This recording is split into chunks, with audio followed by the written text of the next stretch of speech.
ইতিহাসের পাতায় আরো একবার প্রত্যেককে স্বাগত জানাই। যারা ইডাব্লিউএস পাওয়ার যোগ্য ছিল কিন্তু ওবিসিতে নাম অন্তর্ভুক্ত হওয়ার কারণে সে আর ইডাব্লিউএসটা পায়নি, যে কোনো একটা সংরক্ষণ পাওয়া যায়, আপনারা প্রত্যেকেই জানেন। তাহলে এই যে যে এখন ওবিসিটা বাদ গেল, সে কি মানে ইডাব্লিউএস পাওয়ার যোগ্য? অবশ্যই লজিক্যালি তাই এই আওয়াজ আমি দীর্ঘদিন থেকে বলে এসছি আপনাদের, যে অনেক ছেলেই ছিল যারা ওবিসি সংরক্ষিত হয়েছে কিন্তু এখন বাদ গিয়েছে, কিন্তু তারা তো ইডাব্লিউএস পাওয়ার যোগ্য ছিল।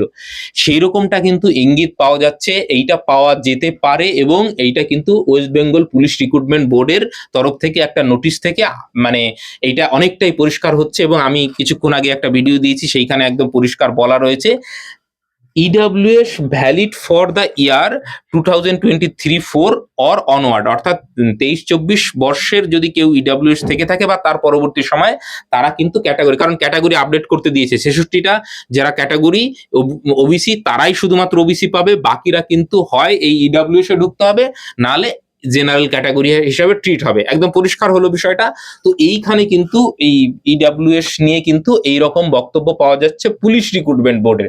তাহলে এসএসসির ক্ষেত্রেও এটা হওয়া উচিত, আমি অনেক দিন থেকেই বলছি যে। তো সেক্ষেত্রে এইটা কিভাবে করা যেতে পারে, মানে এই বিষয়টা আপনারা বুঝতেই পারছেন যে তাহলে ক্যাটাগরি আপডেট করতে দিতে হবে যদি 7% করতে হয়। কারণ কে কোন ক্যাটাগরিতে যাবে না যাবে সেটা নিশ্চিত নয়, কারণ পুলিশ রিক্রুটমেন্ট বোর্ড কিন্তু অলরেডি করেছে, আপনাদের নোটিশ ধরে ধরে দেখিয়েছে আগের ভিডিওতে। তাহলে অনেকেই কিন্তু আমাকে রিকোয়েস্ট করেছেন যে আমরা তাহলে একসঙ্গে এসে একটা কিছু করতে পারি কিনা, এরকম কতজন আছেন আমি জানি না। আপনাদের যদি মনে হয়, কারণ কয়েকটা ভাই আমাকে রিকোয়েস্ট করেছে যে আমাদের জন্য একটা গ্রুপ ক্রিয়েট করে দিন, যারা ওবিসি ছিল কিন্তু বাদ পড়েছে এখন ইডাব্লিউএস পেতে যায়। কিন্তু এবার এসএসসি কোন স্ট্যান্ড পয়েন্ট নিচ্ছে তার উপর বেস করে আমাদের পদক্ষেপ নিতে হবে।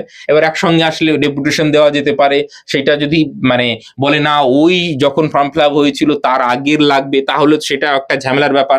কারণ আমার যতদূর মনে পড়ছে মালদার একটা ভাই কিন্তু এই নিয়ে কেস করেছিল, সে কেসে জিতেওছে, কিন্তু ওই কেসের অর্ডার নিয়ে মানে তাকে ইডাব্লিউএস দিতে বলা হয়েছে, কিন্তু সে এসডি অফিসে ঘুরে বেড়াচ্ছে, তাকে দিচ্ছে না। মানে বুঝতেই পারছেন অফিসে গেলে যেটা হয়। তো এই যে যে বিষয়গুলো অনেক কিছুই হতে পারে। তো সেক্ষেত্রে একটা ছাতার তলে আপনাদের যদি মনে হয়, কারণ অনেকেই বলেছিল, কিন্তু আমি খুব এই বিষয়টা নিয়ে মানে সন্দিহান, কারণ এই বিতর্কিত বিষয়গুলোতে আমি যাই না। পরবর্তীতে সেই গ্রুপ থেকে যদি কেউ মানে বিশেষ করে সমস্যাটা কি হয় দেখবেন, আমি কোনো রকম কোনো কেস গ্রুপের সঙ্গে থাকি না, কারণ এতে বদনাম হয়। কারণ এই টাকা পয়সা নিয়ে কে কি করবে, নয় ছয় করবে এগুলো, কারণ আমি কাউকে চিনি না, যারা রিকোয়েস্ট করছে তাদেরকেও চিনি না। আপনাদের মতামত দিন যদি আপনাদের প্রয়োজন হয় সত্যি, কারণ অবশ্যই মানে কেউ যদি রিকোয়েস্ট করে সেটা যদি আমার পক্ষ থেকে হেল্প করা যায় তাহলে অবশ্যই আমি সেটা করার চেষ্টা করব। আপনারা মতামত দিন যে হ্যাঁ এরকম একটা প্রয়োজন রয়েছে, বা আপনারা বলে যদি মনে করেন না আমরা ইন্ডিভিজুয়ালি আমরা আমাদেরটা বুঝে নেবো, তাহলে খুব ভালো। আর যদি মনে হয় সত্যি যে হ্যাঁ যারা ওবিসি থেকে বাদ পড়েছেন ইডাব্লিউএস ক্যাটাগরিতে যেতে পারেন এইরকম অনেকে রয়েছেন, তাহলে আপনারা কমেন্ট সেকশনে মতামত দিন।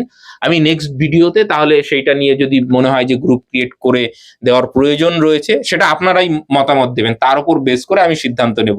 তাহলে সেটা আমি করে দিতে পারি, আমার তরফ থেকে এইটুকু হেল্প করে দিতে পারি যে তাহলে পরবর্তীতে এসএসসি যে পদক্ষেপ নেবে ওবিসি এবং ইডাব্লিউএস নিয়ে, তো সেক্ষেত্রে সেই অনুযায়ী যদি এমনিতেই দিয়ে দেয় যে হ্যাঁ ঠিক আছে তা ক্যাটাগরি আপডেট করতে দেওয়া হলো, কিন্তু সমস্যাটা কখন হবে বলুন তো? ওই সময়ের যদি ইডাব্লিউএস চাই, এইখানে কিন্তু অনওয়ার্ড বলে দিয়েছে। এই ইসে কিন্তু অতটা সমস্যা হবে না আমি যতটুকু যা বুঝতে পারলাম।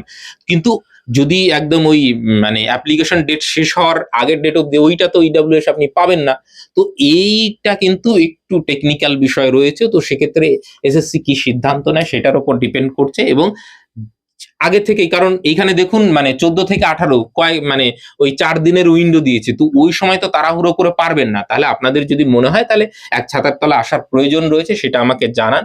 আমাকে মেসেজ করতে হবে না, কমেন্ট সেকশনে লিখলে আমি বুঝতে পারবো যে মানে আপনারা কি চাইছেন। সেই অনুযায়ী যদি হ্যাঁ বেশি সংখ্যক মানুষ চায় যে এইটা নিয়ে দরকার রয়েছে, আমাদের প্রয়োজন রয়েছে, তাহলে আমার তরফ থেকে সেটা আমি করে দেওয়ার চেষ্টা করব। এইটুকু আমি বলতে পারি। বাকিটা আপনাদের মতামত, আপনারা নিশ্চয়ই জানান। Thank you.